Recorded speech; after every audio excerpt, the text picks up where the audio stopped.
জুমার দিনের 15টি এমন গুরুত্বপূর্ণ কাজ রয়েছে যেটা আমরা অধিকাংশ মানুষই জানি না।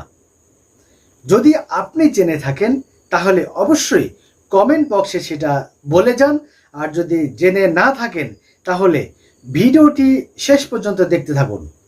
একটা একটা করে সমস্ত যে 15টা বিষয় রয়েছে সেটা আমি আপনাদেরকে জানানোর চেষ্টা করবো ইনশাআল্লাহ তাআলা। আসসালামু আলাইকুম ওয়া রাহমাতুল্লাহি ওয়া বারাকাতুহু। বিসমিল্লাহ, আলহামদুলিল্লাহ, ওয়াসসালাতু ওয়াসসালামু আলা রাসূলিল্লাহ, আম্মা বাদ। কাছে কিংবা দূরে, দেশে কিংবা বিদেশে, যে যেখান থেকে দেখছেন এবং ভবিষ্যতে দেখবেন, সবাইকে আন্তরিক মোবারকবাদ এবং শুভেচ্ছা জানিয়ে শুরু করছি অত্যন্ত গুরুত্বপূর্ণ একটি আলোচনা। আর সেটা হলো যে জুমার দিনে 15টি এমন গুরুত্বপূর্ণ কাজ রয়েছে সেটা রাসূল সাল্লাল্লাহু আলাইহি ওয়াসাল্লাম নিজে করেছেন এবং আমাদেরকেও করতে বলেছেন। অত্যন্ত গুরুত্বপূর্ণ একটি আলোচনা হতে যাচ্ছে। যদি ভালো লাগে অবশ্যই চ্যানেলটিকে সাবস্ক্রাইব করবেন, লাইক, কমেন্ট এবং শেয়ার করে অন্যদেরকে জানার সুযোগ করে দিবেন। তাহলে চলুন কথা না বাড়িয়ে আমরা মূল আলোচনায় চলে যাই। সম্মানিত বন্ধুরা, আমরা প্রত্যেকেই জুমার সালাত আদায় করি, কিন্তু আমরা অনেকেই জানি না যে জুমার দিনে 15টি গুরুত্বপূর্ণ সুন্নাহ রয়েছে। এই 15টি গুরুত্বপূর্ণ সুন্নাহ রাসূল সাল্লাল্লাহু আলাইহি সাল্লাম নিজে করেছেন এবং তার উম্মতদেরকে করার কথা বলেছেন। তাহলে চলুন আমরা একটা একটা করে সেই 15টি সুন্নাহ জানার চেষ্টা করি। 1 নম্বর সুন্নাত হলো সকালে ঘুম থেকে ওঠা এবং ফজরের সালাত আদায় করা। আমি আবার বলছি, 1 নম্বর গুরুত্বপূর্ণ যে সুন্নাহ হলো সেটা হলো সকাল সকাল ঘুম থেকে ওঠা এবং জামাতের সহিত ফজরের সালাত আদায় করা। এটা হলো প্রথম সুন্নাহ, কিন্তু আমরা অধিকাংশই মানুষ এই সুন্নাহটা আদায় করি না। তাহলে 1 নম্বর সুন্নাহ হলো সকালে তাড়াতাড়ি ঘুম থেকে ওঠা এবং ফজরের সালাত জামাতের সহিত আদায় করা। 2 নম্বর হচ্ছে মিসাওয়াক করা। এটা হচ্ছে গুরুত্বপূর্ণ একটি সুন্নাহ। 2 নম্বর সুন্নাত হলো মিসাওয়াক করা। অবশ্যই মিসাওয়াক করতে হবে, মিসাওয়াক করে সালাত আদায় করতে হবে। তাহলে 2 নম্বর সুন্নাত হলো মিসাওয়াক করা। 3 নম্বর গুরুত্বপূর্ণ সুন্নাত হলো গোসল করা। আমরা কিন্তু অনেকেই যখন ঠান্ডার সময় বিশেষ করে হয় তখন গোসল না করে আমরা কিন্তু জুমার সালাত আদায় করি না। রাসূলুল্লাহ সাল্লাল্লাহু আলাইহি সাল্লাম বলছেন যে জুমার সালাতের আগে তোমরা গোসল করে নিবা এবং গোসল করে জুমার সালাত আদায় করবা।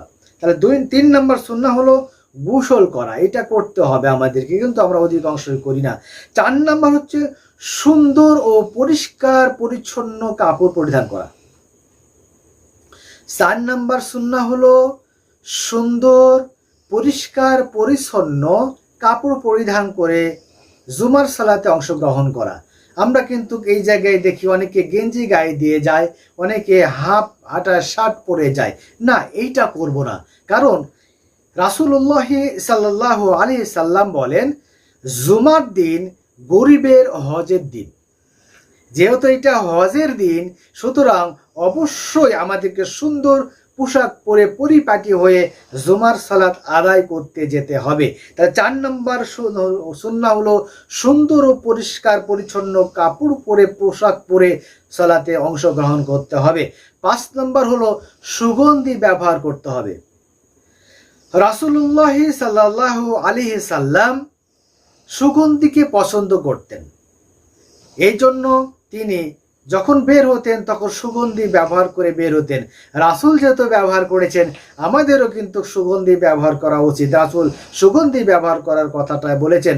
এজন্য কি করতে হবে? জুমার দিনের 5 নম্বর সুন্নাত হলো সুগন্ধি ব্যবহার করা। 6 নম্বর সুন্নাত হলো নখ ও অবাঞ্ছিত লোম কাটা। জুমার দিনের 6 নম্বর সুন্নাত হলো নখ এবং শরীরের অবাঞ্ছিত যে লোমগুলো আছে সেগুলো কর্তন করা, মোষ দাড়ি সুন্দর করে সাইজ করে নেওয়া। 7 নম্বর হচ্ছে আগে আগে মসজিদে যাওয়া। এই জায়গায় কিন্তু আমরা পিছিয়ে থাকি, আমরা আগে আগে মসজিদে যাওয়ার চেষ্টা করি না। কারণ কি জানি না, কারণ আমরা অনেকেই মনে করি যে সালাতের আজান হয়ে যাক তারপরে আমরা মসজিদে যাব। কিন্তু এখানে রাসূল সাল্লাল্লাহু আলাইহি সাল্লাম বলছেন, যে ব্যক্তি প্রথমে মসজিদের মধ্যে প্রবেশ করলো সে একটি উট কুরবানি করার সওয়াব পেয়ে গেল। সুবহানাল্লাহি ওয়া বিহামদিহি সুবহানাল্লাহিল আযীম। তাহলে 7 নম্বর যেটা হলো আগে আগে মসজিদে যাওয়া। 8 নম্বর সুন্নাত হলো পায়ে হেঁটে মসজিদে যাওয়া। 8 নম্বর সুন্নাহ, এটা গুরুত্বপূর্ণ, আপনারা একটু ভালো করে শুনেন যে 8 নম্বর যে সুন্নাহ রয়েছে এই সুন্নাতটা হলো পায়ে হেঁটে মসজিদে যাওয়া, এটা 8 নম্বর সুন্নাত। 9 নম্বর হচ্ছে মসজিদে গিয়ে সামনের কাতারে বসা, ইমামের কাছাকাছি বসা। যদি আপনি ওই জায়গায় জায়গা না পান পাশে বসেন, কিন্তু প্রথম কাতারের দিকে বসা। তাহলে 9 নম্বর হলো 9 নম্বর সুন্নাত হলো সামনের কাতারে বসা, এটা 9 নম্বর সুন্নাত। 10 নম্বর হচ্ছে অন্যকে ডিঙিয়ে সামনের দিকে না যাওয়া। ভালো করে এই সুন্নাতটা শুনে রাখেন, এই সুন্নাতটা অত্যন্ত গুরুত্বপূর্ণ। আমরা কিন্তু এই ভুলটা প্রত্যেকে প্রায় বেশি সংখ্যক মানুষই করি, যে সামনে জায়গা অনেক পিছনে আসছি পরে আসছি এসে সামনের দিকে জায়গা নিয়ে থাকি। এটা করা যাবে না। সামনের দিকে কারো ঘাড় ডিঙিয়ে যেতে রাসূলুল্লাহ সাল্লাল্লাহু আলাইহি সাল্লাম নিষেধ করেছেন। রাসূল বলছেন তোমরা অন্যের ঘাড় ডিঙিয়ে সামনের দিকে অগ্রসর হও না। রাসূল যেহেতু নিষেধ করেছেন এটা অবশ্যই আমাদের মানতে হবে। 10 নম্বর তাহলে সুন্নাহ হলো অন্যকে ডিঙিয়ে সামনের দিকে না যাওয়া।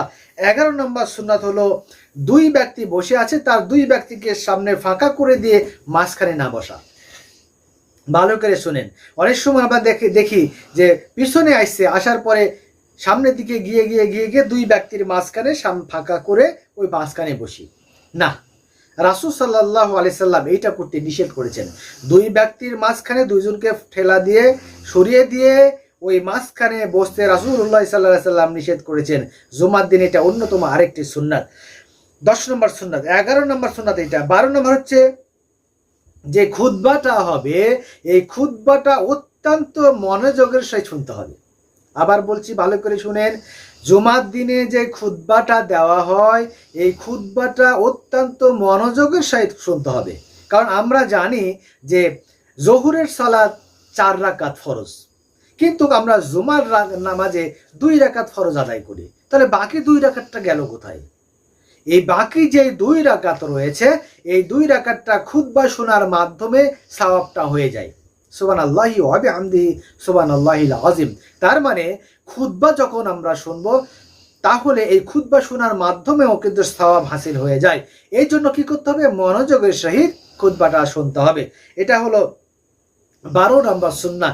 13 নম্বর সুন্নাত হচ্ছে সূরা কাহাফ পড়া। জুমার দিনে সকালে সূরা কাহাফ তেলাওয়াত করা, এটা অন্যতম সুন্নাহ। অবশ্যই আমরা এটা চেষ্টা করব। 13 নম্বর সুন্নাহ। 14 নম্বর হচ্ছে বেশি বেশি দরুদ পড়া। 14 নম্বর সুন্নাহ হচ্ছে বেশি বেশি এই দিনে দরুদ পড়তে হবে। কারণ এই দিনে কোনো একটা দিন আসবে, জুমার দিনে কোনো একটা দিন আসবে যেই দিনে এই পৃথিবীটা ধ্বংস হয়ে যাবে। সুতরাং বেশি বেশি দরুদ পড়তে হবে। এবং সর্বশেষ 15 নম্বর যে সুন্নাহটা রয়েছে সেটা হলো যে বেশি বেশি দোয়া করা। জুমার দিনে বেশি বেশি করে দোয়া করা। রাসূলুল্লাহ সাল্লাল্লাহু আলাইহি সাল্লাম বলেন জুমার দিনে এমন একটি সময় রয়েছে সেই সময় যে দোয়াটা করা হয় সেই দোয়াটা মহান আল্লাহ রাব্বুল আলামিন কবুল করে নেন। আর সেই সময়টা হচ্ছে আসরের সালাতের পর। সুবহানাল্লাহি ওয়া বিহামদিহি সুবহানাল্লাহিল আযীম। সুতরাং আমরা বেশি বেশি করে দোয়া করব এবং আমাদের জিন্দেগির যতগুলো গুনাহ আছে সমস্ত গুনাহগুলো ক্ষমা করে নেওয়ার চেষ্টা করব। মহান আল্লাহ রাব্বুল আলামিন আমাদের সবাইকে এই সুন্নাহগুলো পালন করে চলার তৌফিক দান করুন, আমিন। এতদিন আপনারা যারা জানতেন না আজকে কিন্তু জেনে গেছেন। এজন্য ভিডিওটা বেশি করে শেয়ার করে দেন। আর যারা জানেন তারা অবশ্যই কমেন্ট বক্সে লিখে দিবেন যে আমি জানি। আল্লাহ রাব্বুল আলামিন আমাদের সবাইকে সঠিকভাবে ইসলামের বুঝ দান করুন। ওয়া আখিরু দাওয়ানা আলহামদুলিল্লাহি রাব্বিল আলামিন। আসসালামু আলাইকুম ওয়া রাহমাতুল্লাহি ওয়া বারাকাতুহু।